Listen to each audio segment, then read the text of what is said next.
안녕하십니까, 이나무입니다.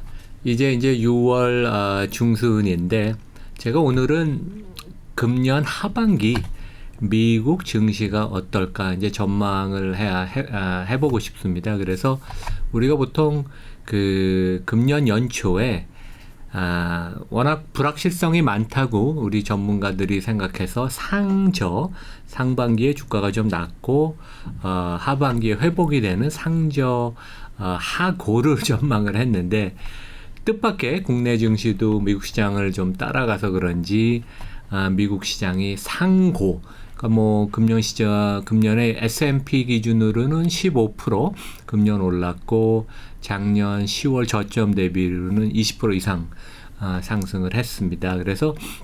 그러면 상반기에 많이 올랐기 때문에, 그러면 상고 하저가 되는지 아니면 하반기에도 상승세가 유지가 될지 알아보겠습니다. 그래서 오늘은 제가 특히 이제 주식이라는 거는 매크로를 너무 많이 보지 말고, 이제 제가 몇 달 전부터 계속 강조하던 게 금리는 그렇게 중요한 변수가 아니다, 그런 말씀을 들었잖아요. 그래서 버텀업으로 산업과 기업을 우리가 꼼꼼히 보자는 말씀을 드려서, 조금 그런 면에서 보면 얘기가 좀 어려울 수가 있는데, 우리가 그 기업의 주가라는 것은 얼마큼 성장을 하느냐, 얼만큼 안정적인 마진이 확보가 되느냐, 그러니까 영어로는 profitable growth라고 그래요. 그래서 마진이 확보가 되는 성장을 하느냐, 그 다음에 이제 그 경영진을 우리가 믿을 수 있느냐. 그래서 이러한 조건을 가진 회사를, 주식을 어느 정도 무난한 밸류에이션에 사느냐. 이건 워런 버핏도 한 얘기죠. 물론 그 외에도 금리, 재무구조 같은 게 이제 주식시장의 주가에 영향을 미치면 우리가 성장성, 마진, 그 다음에 이제 밸류에이션 얘기를 제가 전반적으로 드리겠습니다. 오늘 드릴 말씀은 우리 상반기 시장이 한 7, 8 종목에 거의 좌우가 됐죠. 그래서 이제 제가 좀 이따 설명을 드릴 야든이라고 90년대, 그러니까 저도 현역으로 있을 때 미국에서 엄청 가장 월가의 대가 중에 하나였던 야든이라고, 지금 은퇴하신 박사님이신데, 이제 이분이 메가캡 8, 우리가 보통 얘기하는 빅테크 5종목 플러스 테슬라, 엔비디아, 그 다음에 넷플릭스 8종목을 더한 거가 금년에 이제 증시를 상승을 거의 주도했는데, 이들 회사들 8개의 시가총액이 전체 미국 증시의 26%에 지금 달합니다. 그래서 과연 이들 주가가 어떻게 될 것인지, 그러면 나머지 490개 종목 S&P 500 기준으로 놓고 보면 이들이 결국 캐치업 따라갈 수 있는지, 이런 것들이 가장 핵심 질문인 것 같습니다. 그래서 이제 상반기는 증시의 상승폭 뿐만 아니라 한 15% 이상 상승을 했으니까 지난 한 20년 만에 상반기 기준 가장 주가 반등이 컸습니다. 그 상승폭뿐만 아니라 주도 빅테크가 약간 작년 말부터 반등을 보이지만 시장을 주도할 것이라고는 거의 아무도 예상을 못했어요. 저도 실제 작년 가을부터 주식시장을 좀 좋게 보자는 얘기를 많이 했지만, 이렇게 빅테크가 주도할 줄은 몰랐는데, 이제 우리가 하반기를 놓고 볼 때는 세 가지가 가장 중요한 것 같습니다. 제가 아까 말씀드린 것처럼 금리는, 여기서 금리를 연준이 한 번 올리든 두 번 올리든 그것은 핵심 변수가 아니어서 너무 거기에 우리가 사로잡힐 필요는 없고, 요 점을 보면 될 것 같아요. 결국 미국 경기가 침체 가능성이 있는지, 저는 개인적으로 계속 미국 경기가 괜찮다 그런 얘기를 했는데, 최근에 골드만삭스도 미국 경기 침체 가능성을 더 낮췄죠. 그래서 그런 면에서 침체 가능성은 상당히 낮다. 그 다음에 미국과 양대 산맥인 중국의 경제, 요즘은 두 나라의 경제의 상호 연관성이 좀 낮아지고 있지만 중국 경제도 이제 변수인데, 그 얘기도 좀 살펴보겠습니다. 두 번째는 메가캡 8이 주가가 급등을 했죠. 적게는 40%, 많이는 엔비디아 같은 종목이 올해 180% 올랐는데, 밸류에이션이 부담이 되는 게 아닌가, 너무 급반등해서 조정을 받는 게 아닌가. 특히 이제 AI 테마 붐이 불고 나서 주가가 최근에 더 많이 올랐는데 이걸 과연 정당화할 수 있느냐. 그래서 제가 말씀을 드리겠지만 오히려 2020년, 2021년보다 요 8종목의 밸류에이션은 지금 낮고 단기 성장뿐만 아니라 장기 성장성도 다시 부각이 되고 가속화되는 입장이기 때문에 물론 주가가 너무 급등한 후에는 단기 조정을 받을 수 있지만 크게 주가가 이런 그 메가캡 8이 밀리는 그런 국면은 아닐 것이다. 약간의 미세 조정은 있겠지만 그 큰 조정은 아닐 것이다. 그러면 결국 이들 메가캡 8이 약간 뭐 시세 조정을 보인다면 다른 주도주가 있을 것인가? 저는 있다고 보이는데 실제 우리가 3월에 실리콘밸리 뱅크 소동이 나고 나서 5월까지 금융주가 조정을 많이 받았는데 밸류에이션이 아주 낮아졌고 그 다음에 그 PBR, 그 다음에 뭐 배당 수익률 같은 경우가 3에서 4%. 그래서 뭐 JP 모건뿐만 아니라 뱅크 오브 아메리카, 시티, 모건 스탠리 이런 금융주들이 하반기에는 상당히 매력적인 게 아닌가. 그 이럴 종목들은 당연히 장기 보유도 할 수 있는 그런 생각을 해봅니다. 그래서 이제 결국 가장 큰 질문은 여기 보시다시피 엔비디아가 금년에 180% 올랐고 그 다음에 메타가 한 120%, 그 다음에 테슬라도 한 2배 이상 올랐고 가장 적게 오른 뭐 마이크로소프트, 알파벳, 애플, 뭐 아마존 이런 종목이 한 40% 남짓 올랐는데 요 8종목을 빼면 S&P 500은 한 3, 4%밖에 안 올랐죠. 그래서 너무 양극화가 심화가 되니까 이게 과연 지속될 수 있는지 이게 가장 큰 질문입니다. 그래서 그것을 알아보겠습니다. 그래서 제가 뭐 옛날에 이제 현역일 때 리서치를 많이 했고 그래서 이제 저는 그 좋은 리서치를 소개드리는 거에 관심이 많은데 아까 말씀드린 야르드니 리서치 이건 이제 무료로 여러분이 구글이나 네이버에서 야르드니 YARDENI 야드니 박사의 이 그 홈페이지에 들어가면 무료로 많은 리서치를 미국 증시의 이익 성장률 밸류에이션 관련된 거 상향 조정, 하향 조정 뭐 아주 좋은데 메가캡 8과 관련된 한 20페이지 되는 리서치도 우리가 무료로 볼 수 있습니다. 이분은 이제 예일대에서 박사를 받고 월가의 최고의 이코노미스트였는데 실제 이제 전략가로 더 변신을 하면서 성공을 했고 지금은 뭐 오히려 사회 공헌을 한다 그럴까 이제 그런 측면에 있어서 무료로 많은 데이터를 갖고 우리가 보기 편한 자료를 제공한다. 그래서 저는 이제 이분의 그 자료를 보면서 약간 그 눈에 들어왔던 게 최근에 보면 뭐 애플, 마이크로소프트, 엔비디아 특히 이제 엔비디아는 신고가를 완전히 뚫었고 마소, 애플도 신고가를 주가만 놓고 보면 갱신을 했는데 실제 이 8종목을 시가총액 기준으로 보면 최근의 시가총액이 10조 7천억 달러예요. 그래서 전 고점인 2020년 말보다도 지금 낮은 상황인데 우리가 보통 주가들이 이렇게 많이 오르면 특히 초대형주인 마소와 애플이 많이 오르면 시총 기준으로도 전고점을 돌파할 것 같은데 안 올랐어요. 그 가장 큰 이유는 애플, 알파벳, 메타, 마이크로소프트는 자사주 소각을 엄청 많이 했어요. 애플은 뭐 지난 10년간 매년 3, 4%씩 했고 최근에는 메타와 알파벳이 아주 공격적으로 왜냐하면 자기네 주가가 저평가됐다고 이사회가 판단해서 자사주를 매입하고 소각을 해서 주식수를 줄였죠. 마소도 좀 하고 그래서 실제 이렇게 소각을 하니까 주가 상승률이 시가총액 증가율보다 훨씬 높아요. 시가총액이라는 거는 주가 곱하기 주식수인데 주식수가 줄었으니까 주당 가치가 올라가는 거죠. 그래서 우리가 눈에 보는 주가 애플이 가령 185달러이다. 신고점이다.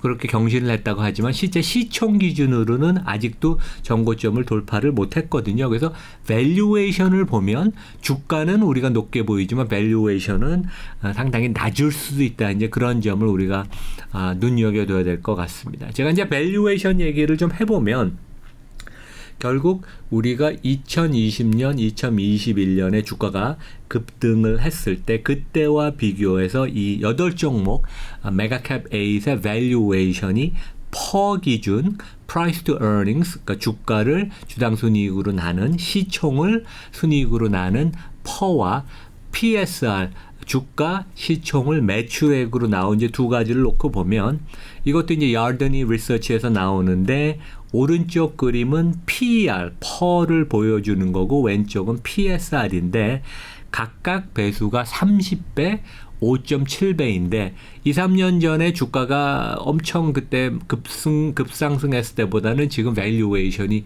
낮아요.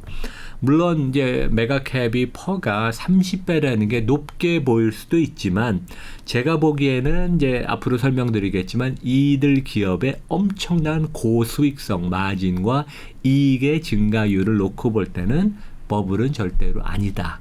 이제 그런 말씀을 드리겠습니다. 그래서 지금 최근에 너무 급등했기 때문에 이게 폭락을 하는 게 아닌가 우리 서학개미나 일반 투자가분들이 생각하실 텐데 어느 정도 가격 조정은 있겠지만 밸류에이션을 놓고 보면 너무 과도한 것은 아니다.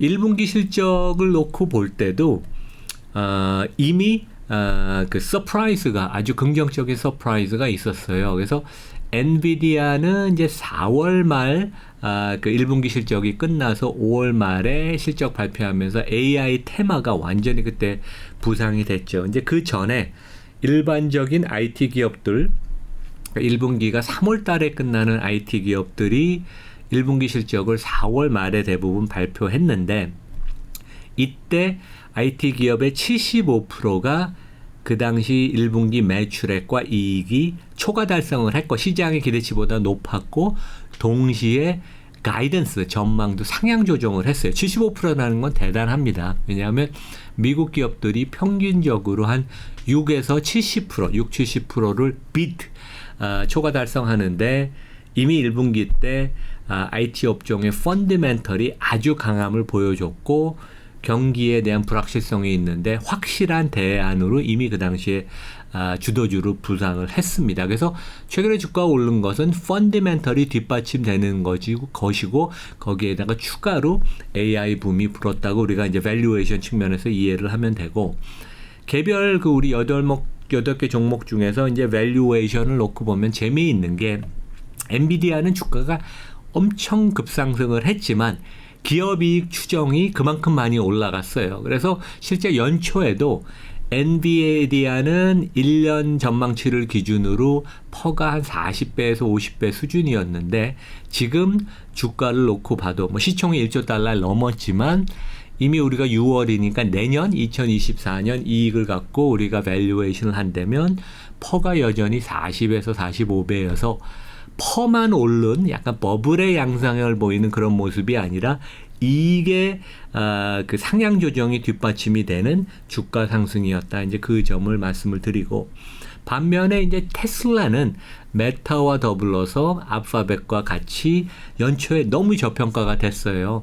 그래서 연초에는 마치 자동차 회사로만 밸류가 돼서 퍼가 20배였는데 최근에는 보면 이익의 상향 조정은 아직 수반되지 않았지만 주가가 100% 이상 올랐죠. 그래서 퍼가 내년 이익 기준으로 50배. 그래서 이제 저는 이렇게 해석을 합니다. 이것도 뭐 단기적인 주가 조정은 있겠지만 테슬라는 자동차 회사라기보다는 자동차 회사를 발판으로 소프트웨어와 AI를 하는 전문 기업이기 때문에 우리가 그렇게 평가를 해야 된다. 그래서 엔비디아의 주가 상승과 테슬라의 주가 상승은 좀 성격이 틀렸다. 그런 점을 여러분이 아시면 좋을 것 같습니다.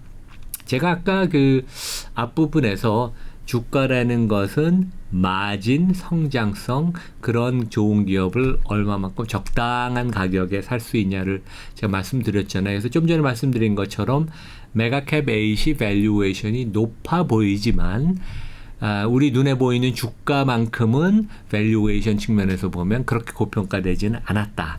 그리고 이제 제가 여기서 설명드리겠지만 엄청난 높은 고수익성과 성장성을 수반하기 때문에 밸류에이션이 버블이라고 단언하는 것은 잘못됐다. 그래서 여기 보시면 메가캡 8 중에서 아직 이익을 많이 못 내는 아마존을 제외하면 나머지 7개 종목의 영업이익률 평균이 27%. 대단합니다. 그리고 아마존까지 포함을 해도 영업이익률이 20%니까 S&P 전체 시장의 평균이 한 12% 돼요. 한국 기업들은 10%가 넘기가 어렵죠. 최근에 1분기, 2분기에는 한 5% 남짓한데. 그래서 안정적인 절대적인 수익성을 보여서 당연히 프리미엄 평가를 받아야 되고, 그것은 이제 마진의 얘기고 성장성 얘기를 하면, 이것은 이제 다음 페이지에 보면 1년 후에 매출액이나 이익이 얼마만큼 증가할 것이라는 증가율을 보여주는데, 최근에 보면 매출, 이익 증가율이 다 상향 조정이 되고 있어요. 메가캡 8이. 그래서 애널리스트들이 일부 월가에서는 5년 장기 이익 전망률을 발표를 합니다. 그래서 이 메가캡 8의 장기 이익 성장률이 최근에 많이 상향 조정이 돼서, 여기 보면 이제 여기 녹색 그림이 그런데 매년 앞으로 5년 동안 매년 한 18%씩 이익이 증가할 것 같다. 그렇게 보고 있고, 상향 조정이 녹색도 됐고, 그다음에 이제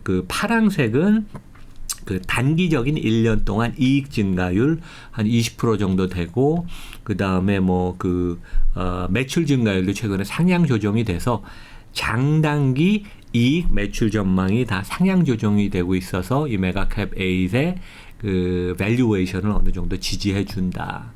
그래서 우리가 전반적으로 이 메가캡 8의 성장성, 마진, 그다음에 밸류에이션을 살펴봤고, 제가 이제 하반기에 중요한 팩터 중에 하나가 결국 미국 경기가 침체에 들어가는 게 아닌가, 이제 그런 얘기를 했는데, 제가 3프로에서도 한 일주일 전에 얘기를 했던 것 같아요. 그래서 아직도 많은 이코노미스트들은 미국 경제가 올 하반기 아니면 내년 상반기에 경기 침체에 들어간다고 보는데, 얼마 전까지만 해도 60%였는데 이게 이제 최근에 좀 가능성이 좀 낮춰지는 것 같아요. 근데 고먼삭스는 이코노미스트들이 상당히 잘해요. 그래서 얼마 전까지 한 35% 확률을 받다가 최근에 6월 들어서 그 가능성, 미국 경기 침체 가능성을 25%로 낮췄고, 가장 큰 이유는 그겁니다. 소비자들이 여전히 건실하고, 재화, 물건은 덜 사지만, 최근에 보면 재화 쪽 비즈니스, 물건을 파는데 비즈니스는 어렵지만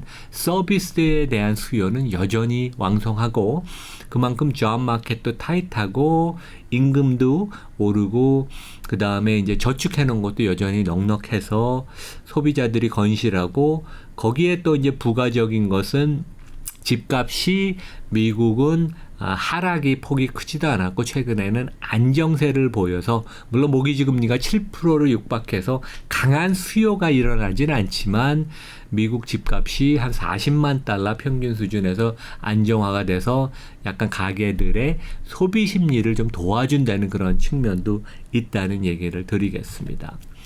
그리고 이제 미국과 중국이 약간 디커플링, 요즘은 이제 그 바이든 대통령은 디리스킹이라는 표현을 쓰지만, 많은 전문가들이 중국에 대해서 최근에 엄청나게 bearish해졌어요. 근데 이제 보통 이코노미스트들은 또 단순하게 생각하는 면이 있어요. 보면 눈에 보이는 것 중심으로 우리가 추정을 하니까. 그리고 최근에는 이제 중국을 제외한 아시아 인덱스를 만드는 데들도 있고, 그래서 이제 중국에 대한 극단적인 비관론이 많은데, 제가 존경하고 가장 검증된 장기적인 높은 투자 성과를 보이는 시타델의 켄 그리핀, 그러니까 헤지펀드의 지존이죠. 그러니까 이분이 최근에 홍콩에 오피스를 열면서 이런 얘기를 했어요.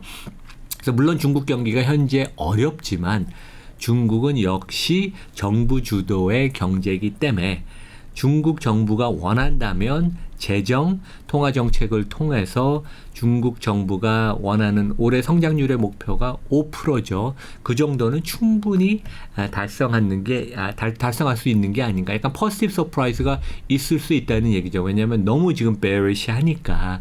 그래서 이미 한 1, 2주 전부터 중국이 통화 정책을 조금 완화하고 대출 금리나 이런 것을 좀 완화하고 아마 제 생각에는 중국 경기가 너무 급냉하지 않도록 중국 정부가 재정을 통해서 그다음에 그 대출 관련된 걸 좀 유연하게 해서 기업들이 투자를 하고 소비 심리를 좀 누그리는 그런 방향으로 가지 않나. 저도 시타델의 켄 그리핀이 이 사람이 입을 열면 저는 항상 주목을 합니다. 그래서 이분하고 비슷한 생각을 해서 우리가 이제 정리를 해보면 미국 경기가 심각한 경기 침체에 들어갈 가능성은 높지 않고 중국 경제가 어렵지만 하반기에 중국 정부가 좀 적극적인 역할을 할 것 같고 그래서 세계 경제 성장이 좀 더 나빠지진 않고 조금 더 좋아지는 약간 따뜻한 그런 그 기운이 도는 그런 상황으로 가고 메가캡 8의 강한 그 랠리는 조금 이제는 이제 주춤하겠습니다. 너무 많이 올랐으니까. 하지만 우리가 이익이나 성장률 마진을 놓고 보면 밸류에이션이 버블이라고 얘기하는 것은 완전히 그 잘못됐다. 그래서 가격 조정은 충분히 있겠지만 그 경우에는 이제 대안으로 아마 하반기에는 금융주가 좀 주목을 받지 않을까 그런 생각을 합니다. 그래서 상고하전은 아니고 상고의 높은 주가 상승이 전반적인 그 상승세는 유지가 되면서 약간 그 주도주가 좀 바뀌는 이제 그런 상황인데 우리가 당연히 메가캡을 들고 있는 투자가분들은 당연히 팔 필요가 없이 장기 보유를 하시는 게 맞다고 생각을 합니다. 네, 여기서 마치겠습니다. 네, 감사합니다.